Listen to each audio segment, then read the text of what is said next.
There tends to be that narrative that the machines are going to take over jobs and so forth. I do not subscribe to that whatsoever. And the fact that that 75% statistic is out there, perhaps in terms of execution and speed, that might be the result.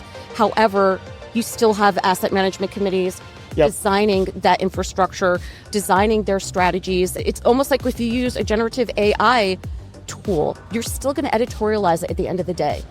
Welcome to Innovate or Evaporate, the podcast where we explore the relentless pace of change and the innovators who drive it. Each episode, we dive deep into cutting-edge ideas, breakthrough technologies, and the fearless pioneers reshaping our world. Today, we're joined by Jill Malandrino, host and global markets reporter at Nasdaq. Recorded on the trade show floor of the 2024 Rally Innovation Conference, Jill brings her sharp insights into the evolving world of capital markets, the rise of retail investors, and how innovation is influencing everything from IPOs to media. If you're ready to be inspired, challenged, and equipped to navigate the future, stay tuned, because it's Innovate or Evaporate.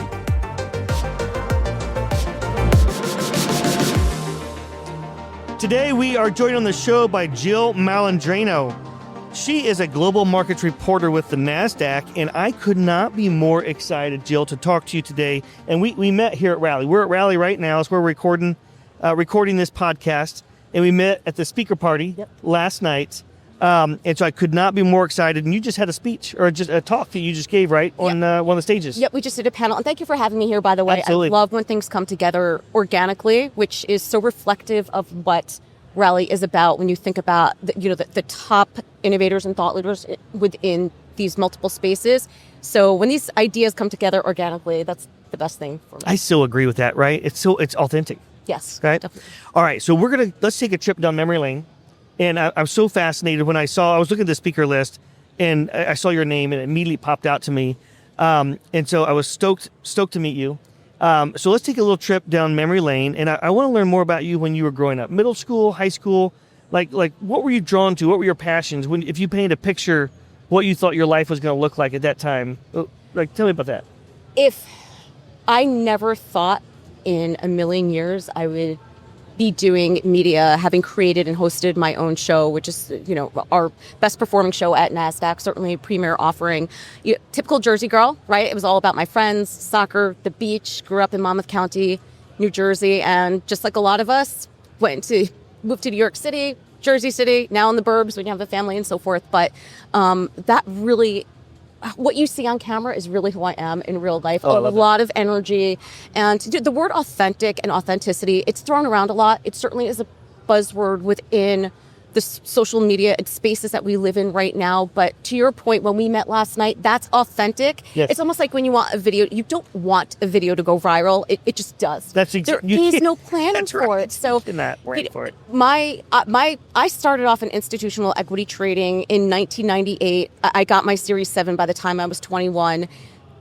In a million years, I never thought that I would get on a trading desk. Back then, it was different. You kind of, got on a trading desk and you got the training more on the ground. Yep. Now the industry has evolved, and we'll talk about, the parallel of how media and trading has evolved together. But it was one great thing about the 90s. It was very hands-on. You got on a desk and you just got into it and learned.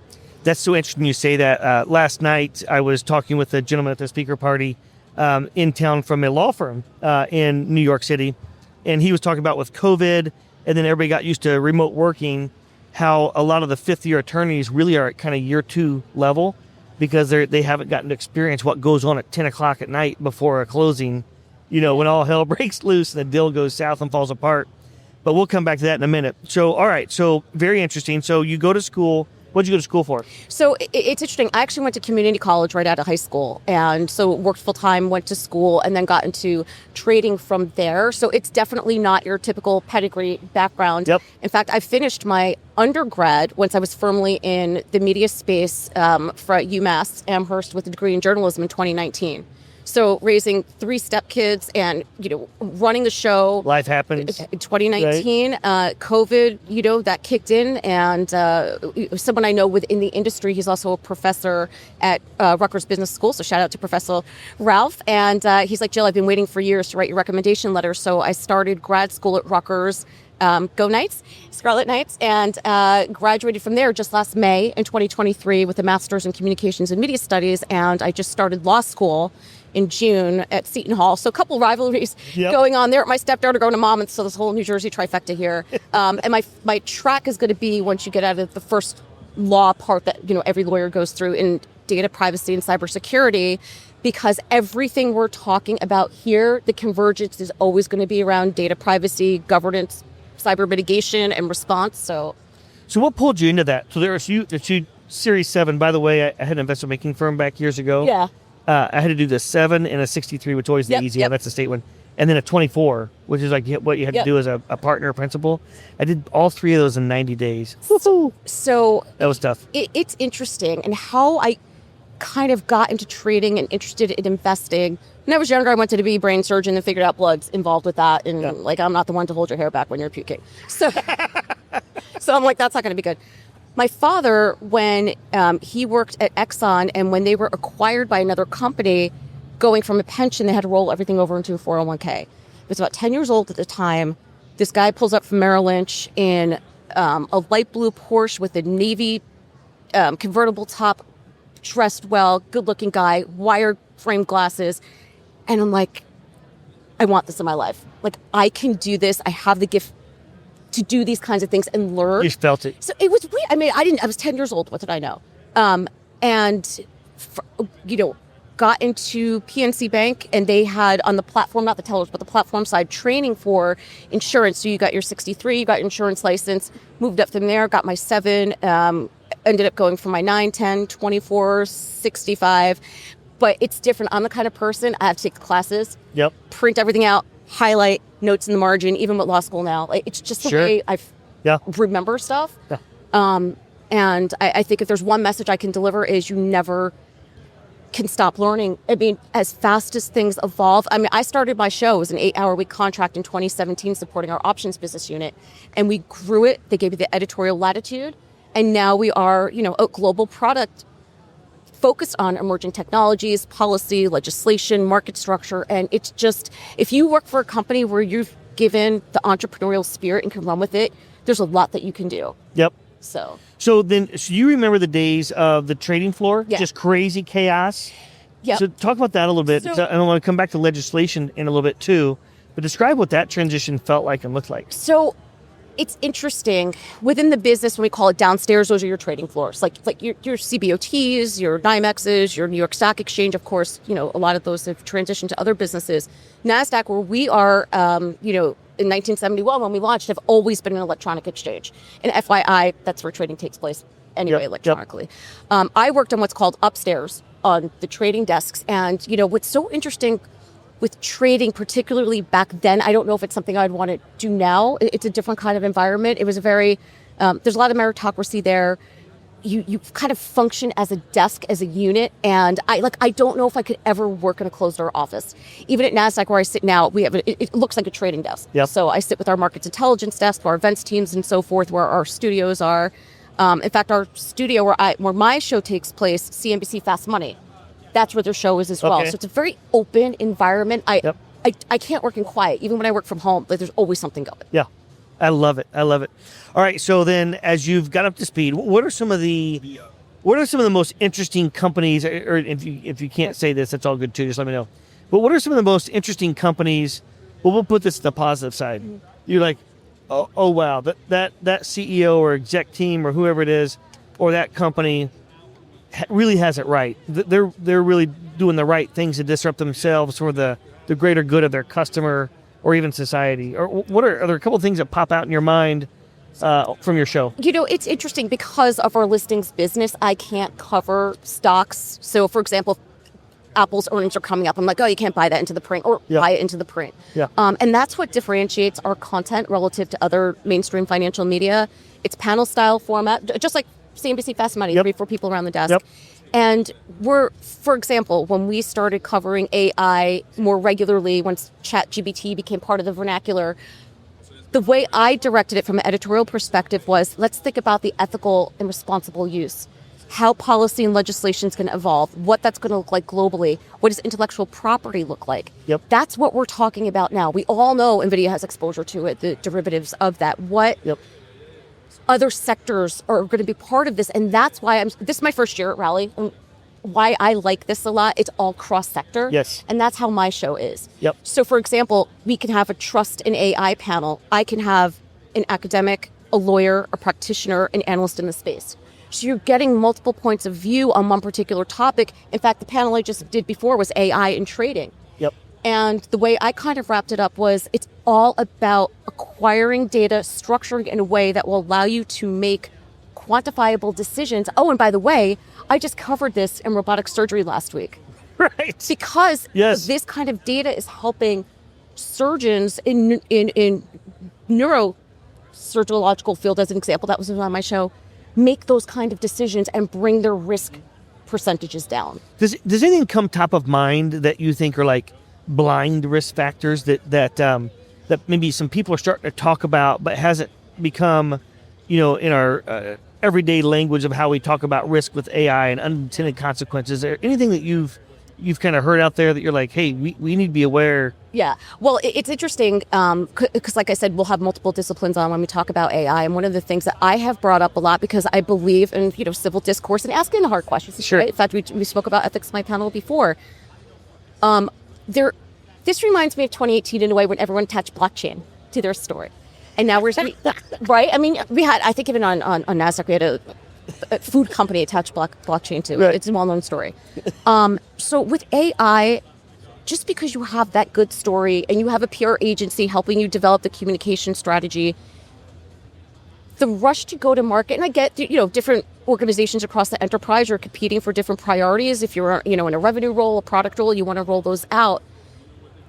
I tend to think of the risk management side first, where are we doing enough testing? Is our cyber teams and is our CISO up to speed with all of this? How will it impact whether it's an internal or external rollout? And because technology is evolving so quick, like Moore's Law, every iteration, it increases faster. Are those guardrails in place? And AI and machine learning and so forth, it's nothing new. But now that it's such a part of the commercial vernacular, is the risk management also a priority when it comes to product rollout? Yeah, I love everybody says, we're blah, blah, blah, AI company. Well, it might be BI, and sometimes BI is really great. It doesn't have to be AI. Right. All right, so how about, unintended consequences of legislation and having, let's say, a patchwork, like a quilt of legislation across the country versus, a federal statute or body of law that we can all kind of subscribe to, like in unintended consequences of how that might further the gap of big tech and innovation. It's interesting. My thesis for my grad work was on content moderation legislation in a Web3 world. And around that was because of the uniqueness of our First Amendment and how we fundamentally approach data and free speech relative to the EU. So I was comparing EU and US. Oh, interesting. Right. So it's the same premise as well when it comes to the Digital Services Act in the EU, MiCA, AI. Their legal system works differently. They can, or even GDPR, you're familiar with that. Sure, yeah. They're able to implement these frameworks. US legislation, it's an evolution of the law. So when that question is, why can't we just put this into place like the EU did? Our framework is just different. Here's a great example. I don't cover HR typically, but I did something around HR and AI, and I had a commissioner from the EEOC on. And I'd asked him, how are we supposed to adhere to the regulations and framework that's in place?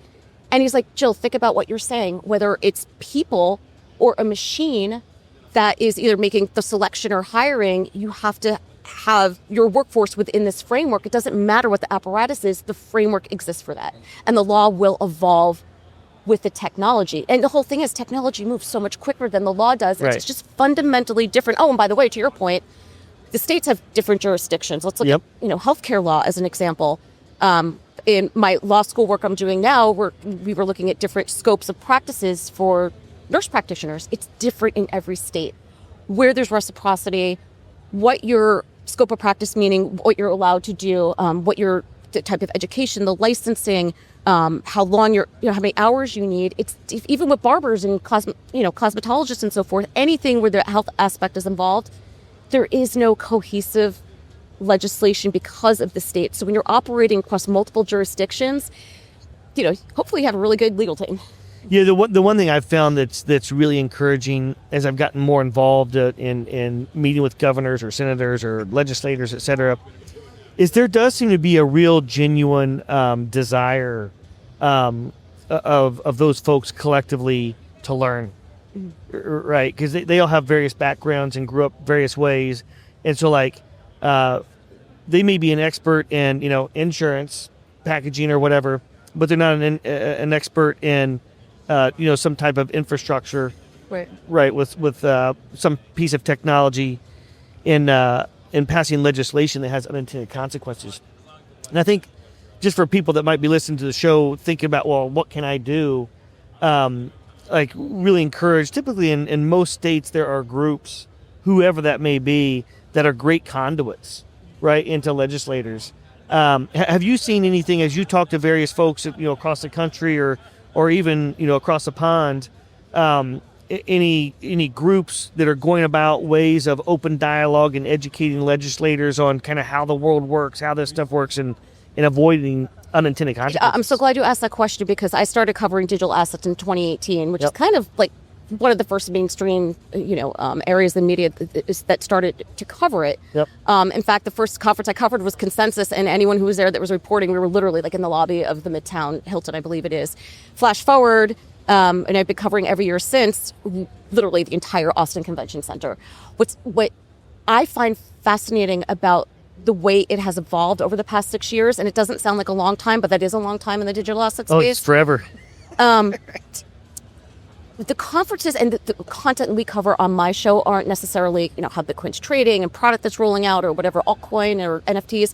We not attack it. We go from the perspective of policy, capital markets, the integration with institutions and these emerging technologies. I think the digital asset community has done a great job of working with legislators and policymakers in terms of bringing them up to speed and being able to put it out there in a digestible way. This is what it means for your constituents, right? This is how we create jobs. These are, different ways to look at taxes as a result of this. And it's a younger, dynamic group. I think because a lot of traditional capital markets folks have transitioned into the digital asset space, there is that policy formulation background there as well. And I'll tell you, Mainnet by Masari is a conference that focuses on that. Consensus this year, I would say this was such an interesting time. It was so capital markets focused. In fact, the booth behind me, just like we have stages A, B, C, D, they had an entire day devoted to digital assets and policymaking. Yep. To me, that's encouraging. Those are the catalysts beyond a spot ETF rolled out or spot ETH rolled out. That framework, to me, that is the catalyst more so in my mind. Yep. So now I want to tie together. I think this is fascinating. I'd be curious if you've heard this or if you think this as well. But going back to your, the Series 7 days and the trading, and then now to AI, and you're talking with companies and entrepreneurs and legislators. So if we go back, I think it's roughly 25, 30 years ago, basically no public trades were made without human intervention. Fast forward to today, 75% of public trades are made without human intervention. And it's believed in 36 months that 75% of venture capital decisions are going to be made without human intervention. So in the VC world, that'd be sourcing, vetting, diligence, even post-investment, decisions. Have you come across this phenomenon yet, and have any thoughts about that? We spoke about that on our panel as well, because there tends to be that narrative that the machines are going to take over jobs and so forth. I do not subscribe to that whatsoever, and the fact that 75% statistic is out there, perhaps in terms of execution and speed, that might be the result. However, you still have asset management committees, Yep. designing that infrastructure, designing their strategies. It's almost like if you use a generative AI tool, you're still going to editorialize it at the end of the day. Yep. So there's just different strategies. I mean, if you are, as an example, let's say I'm portfolio manager A, you're B, my machine is going to buy Apple or do some sort of complex options overlay. Our parameters might be different. Our risk tolerances and timeframes might be different. So I mean, the human element is not going to come out of it. Machines, at least at this point, don't have the ability to think in those terms. Here's a great example that Ryan Pinnell from Kaiju, the panel, I interviewed him.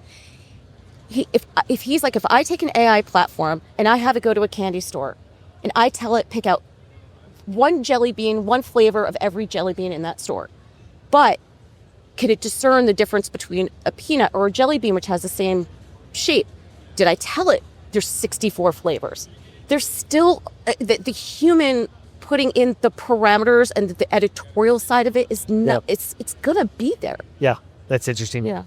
What haven't we touched on that you want to touch on today? I think I love being at Rally because, again, I have designed our show as it evolved over the years with cross-sector and multiple disciplines. Yep. So, when I'm sitting on my panel about AI and trading and we wrap it up with at the end of the day, all this data that we're learning how to structure better and make quantifiable, better decisions across every single sector that's here. Yes. And when you can physically see it come together, and we're also thinking about the regulatory and the risk management aspect is so encouraging to me. It's a much more intelligent conversation than we were having about these emerging technologies, even let's call it 4 or 5 years ago. Yeah, you think cross sector, and I love to then sprinkle that with disparate stakeholders. Mm-hmm. And so it's not just investor, it's not just entrepreneur that makes innovation happen. Policymakers, educators, philanthropists. Like, it's all these different types of people that all have a little finger in the innovation pie. And I also think watching the startups, even if you started, multiple companies, you still are a founder, and then you have VC here. You see how the process of capital formation and introduction works. Yes. And the amount of work they put into it, and what sectors are being focused on, what regions. Yes. And hearing, I would say the majority is, angel round, A round. They want to get in at the bottom. And I also feel like things have evolved where there's more advising and governance as well. Yep. To see it all in one place is truly an amazing experience. It's awesome. Well, Jill, thank you so much for coming on the show today. It's an honor to spend time with you. And I can't wait to our relationship just furthering down the road. All right. Thank you so much, Toph. All right. Thank you. This episode was brought to you by Rally, the Global Cross-Sector Innovation Conference. Learn more at rallyinnovation.com.